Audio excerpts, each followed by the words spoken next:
Hi there. My name is Denise Eckert, and I'm part of the Relaxation Lounge. And I love coming on here and sharing different techniques and tips and practices to help you lower the stress in your life. Because you know what? Stress is not good. Now, today I have Lavina Quilliam, and she is a life coach and author. And what she does is she helps women to love their body and their lives. So, welcome, Lavina. Thank you for having me. It's great to be here. And we're doing the Canada to what is it, Australia? Yeah, Sydney, Australia. Nice. Now, what inspired you to do the work that you're doing now? Because my body was chronic fatigue and I had my illnesses and Graves' disease, and I wanted to fight it and love my body, love my life. I didn't realize I was going to go on this journey. And as a result of going on the journey by forcing to look after myself and reducing my stress, once I overcame it or learnt strategies and loving my life now, I wanted to give back to, women and the community of the way and the pathway that led me able to do it in the process. Now, did you experience burnout? Like you said, you mentioned that you had health issues. Yeah, that's pretty Yeah, nasty stuff, isn't it? it was, yeah. Now, what were the steps that you took to change your life around? So because I was like bedridden for years and had really zero energy, and I was very much didn't want to make any changes. I was like, oh, this will pass, this will change. But when it didn't, I had to listen to my body and the tools that really took me, which was a very hard one to really feel into the feelings, the emotions there. I was very much in denial, numbing it with other things. And to really breathe in and to listen and to communicate took me many, many years, to be honest. And to really go to every part of my body and asking it, how is it feeling? What message does it have for me? What does it need? And actually follow through on the simplest things and just do that, rinse and repeat every single day that I still do today. Wow. And what are the practices that you use to reduce the stress in your life? So breathing. So for me, I still do it throughout the day, and especially during COVID times, it was people didn't like it because they're probably assuming I was breathing on them, but it was just for me to relax. So even throughout the day, I'll just stop, take a really deep breath, no matter where I am, what I'm doing. That really, helps me. I think that's number one. Also, going into nature, walking, movement was a big one, especially when you have no energy and chronic fatigue. I feel like it's counterproductive. You don't want to move, but I really, force my body like in a loving way to move the way that it wants to move. And I felt better. And I always asked myself, how would I feel afterwards? And I knew I would feel more energized. So whatever movement, feels right was always good. Speaking to another person, writing down my feelings, screaming it out, crying, massages, all the things, but also just being with myself. I feel like I spent a lot of time alone to listen to my body's communication. Well, I find too, when you are experiencing burnout and fatigue, you really are not in the mood for communication with others. And, I know for myself, it has affected my relationships and Mm. just any relationships, whether it was work or whether it was family, partners. It was like I was a little hard to deal with at the time because I just didn't have the energy to even converse. Now, for someone that's listening now and they are experiencing stress, what are the steps that you would recommend they take? So the first step I would recommend is having awareness. So not, beating ourselves up or just saying that, okay, admitting that this is, a bit of this is what we have, this is the issue, and therefore what can we do about it and how can we make steps to understand it. I feel like understanding our body and just going, really, acknowledging it to our body and, maybe forgive our body for what we might have mistreated or not really put it first, like put other people first and have that boundary of, well, it's my responsibility, it's my life. And now I'm going to take care of my body as if it's, a precious animal or a child. And I'm going to put myself first. I'm going to listen to it. I'm going to honor myself no matter how hard it is, no matter how long this journey takes, and really listen to its messages and go, what is it that I need and what can I provide it, and ask for support. I feel like that's a big one that I didn't do. And looking back, people wanted to support me, but I just didn't want to ask. Like as you said, you don't want to, converse, you don't want to communicate to people. But looking back in hindsight, really asking for support is absolutely number one. If people don't want to give that support, there is always people out there that want to support us, whatever way that they can. Now, you mentioned forgiving yourself. Do you have any ways of forgiving yourself? Is there like a little ritual that you do, or? No, I just like say to myself, I forgive you, and I write down, what I want forgiveness to be like. Because for me, forgiveness was tough. I think at the beginning, I felt like I had permission that I didn't want to forgive, and you don't have to, and that I didn't like it. And I even wrote that. I was like, I don't like how I'm feeling, body. Don't know why you're doing this to me. So I was very honest with it. Now, when it looks at forgiveness, I see my body in its highest light, how I want my body to function, how I want my body to move, and I feel like that is a way of forgiving it by giving it, good self-care. So, really giving it quality vitamins, organic produce, balance of food, also fun. I feel like that was more a practical thing, was the forgiveness. And yeah. It almost sounds like a visualization too. Yeah, definitely. Now, when you mentioned breathing, so it's just taking a deep breath and just relaxing. Are there any other practice that you do? Do you have like a morning practice that you do? Yeah, so for me, that's why I wake up early. Like, I love the morning time because it's very peaceful. And this is a time where I just do what I want for myself. So, whatever makes my body happy, whether it's dancing. So, every morning it's different. I like to pump my circulation. So, I go on the rebounder. I'll listen to nice music. I'll listen to an inspirational video, educational video. I'll listen to something funny, upbeat, dancing, go for that walk, just whatever I need for about 3 hours every morning. It's just my time. It's whatever, give myself a massage, just anything that will bring me back to my body's communication and love. And it's a great way to start the day. And as we know, the day unfolds magically and sometimes not so good. But I had that energy, that boost, and rejuvenation in the morning. Whereas if other people are at nighttime, they like to do nighttime practice, that's good as well. But for the morning, I just love it. It's just a good boost of the day. Yeah, actually, I just did a thing on creating that morning routine because you are going from that subconscious sleep. And if you jump into the news or jump into the stress of the world, it's like you're putting your mind into that, what is it, the freeze, flight, or what's it, Born freeze? yet? Yeah, Yeah. you're bringing that stress right into your body from a subconscious level.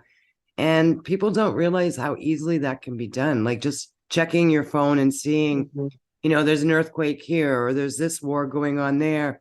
And your body, your mind doesn't know that you're not there. It's still trying to protect you, believing that you might be there and that you are in danger. Now, you mentioned that you are an author. Could you talk a little bit about the book? Yeah, so that book inspired me. So it was very much my life experiences and what I went through and the hardships that I experienced. I feel like I experienced it over a span of my life, but especially the past 7 years or 8 years where everything fell apart. It was my health, it was my friendship, it was my driving ability. It was absolutely everything that went, especially my health majority and that bedridden time. And I talked about my real experiences. I feel like so people could relate to it, and also the 108 tools that I use. I use a lot of tools and what I did to get me over the line and really get me through them 7 years that were very, very difficult, I feel. And that's how I've come up with so many of the best, because it was probably more to get me through it. Now, you mentioned 108 tools. Can you share your top 10? Oh, top 10, I love it. There's so many. Um, So yeah, which was part of the body scan and connecting to my needs. That's definitely one, and the breathing. Also, the third one was that asking for support, asking for help. At the very end, I did that. I got support group, and four was building that community, the intimacy that was missing. So I feel like going on adventures, speaking to the community, really bringing ourselves out to be of service was a bit difficult and challenging, but it was good. And also focusing on, okay, the feelings, that was one, really being honest and, naming the emotions and communications that we're feeling every day, but then changing the flip side in terms of, okay, this is happening. Where was a good memory or good feeling that I have felt in my life, and really bringing that forward intentionally and going, okay, what is the flip side of this situation. What is it teaching me? What is it learning to me? Because looking back, I didn't love myself, I didn't love my body, but now I do. So it was great. It was bittersweet. It was a big journey, but I feel better than I've ever felt in my life. So that was important. Also, just laying in grass, I feel like that was a big thing for me. I spent a lot of time out in nature, just laying down. A lot of people asked me if I was okay. I was like, not really, but I will be. Really laying down there was really, really important. Also, again, spending time alone, but also asking people what I need and fulfilling what I need within myself. The big one for me was just going into like a shower and a bath and being intentional in terms of what I'm releasing and what I'm letting go, and seeing that, as I said, a visualization with the water. But for me, I can't visualize. So I don't call it visualization. I can't see anything. I can feel. I can't actually visualize. As a little kid, I always thought I was dumb because I can't see visually. When I close my eyes, there's absolutely blank. That was a beautiful practice. Also, just like getting good quality herbs and vitamins and really getting my health with naturopaths. The diet, that was massive. Like going from a junk food addict basically to really eating healthy. Every meal I add vegetables, protein, fat.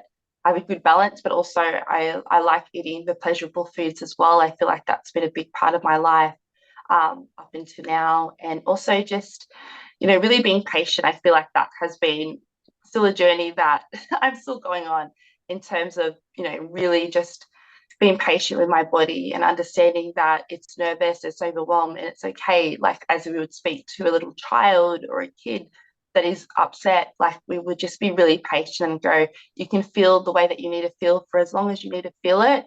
And to really learn to go, well, I have to accept my life. And it's like, if I can accept it and take responsibility, I can change it for the better. And knowing that, what is the flip side to this? Like, what is the best possible solution and infinite possibilities that could come from it? And writing it down every day. What are the infinite possibilities that I want for myself and for the world, the best case scenario, and really just, going to that.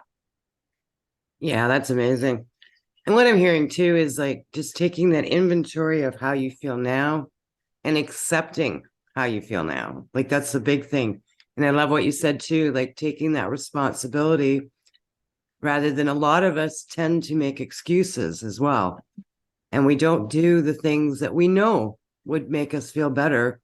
But we always have, I've heard all the excuses. I don't have the time. I'm too busy, blah, blah, blah. But you know what? When you step back and you start doing some of these practices, the difference is amazing. And I know that for myself, like even when I start getting all wound up with the techie world, I have to take a break. Me too. Yeah, it's one of those things. It's like if I continue down this rabbit hole, something's going to break. So I understand you have a free Facebook group. Can you talk about that a little bit?